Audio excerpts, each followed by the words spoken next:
আপনি জানেন কি আল্লাহ তাআলা টিকটিকি কেন বানিয়েছেন? একবার মুসা আলাইহিস সালাম কোহিতুর পাহাড়ে আল্লাহর সাথে কথা বলছিলেন। ওই সময় গাছের ডালে একটি টিকটিকি ছিল। টিকটিকিটি মুসা আলাইহিস সালামের শরীরে প্রসাব করে দিয়েছিল।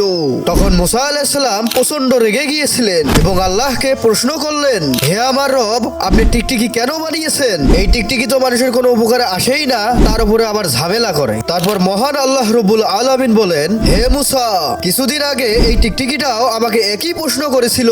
হে আমার রব, আপনি মুসাকে কেন বানিয়েছেন? তিনি তো আমার কোনো কাজেই আসে না এবং সে আমাকে আপনার কোনো কথাও শোনায় না। এটা শুনে মুসা আলাইহিস সালাম অনেক লজ্জিত হলেন। তখন আল্লাহ তাআলা বলেন, হে মুসা, আমি কোনো উদ্দেশ্য ছাড়া এই দুনিয়ার মাঝে কোনো কিছুই সৃষ্টি করিনি। আমার প্রত্যেকটা সৃষ্টির পিছনে কোনো না কোনো উদ্দেশ্য রয়েছে। সুবহানাল্লাহ। বন্ধুরা, আল্লাহ তাআলার প্রত্যেকটা সৃষ্টিজীবকে অবহেলা করতে নেই। আসুন আমরা তাদের গুরুত্ব বুঝি। ভিডিওটি ভালো লাগলে চ্যানেলটিতে লাইক এবং সাবস্ক্রাইব করে দিন।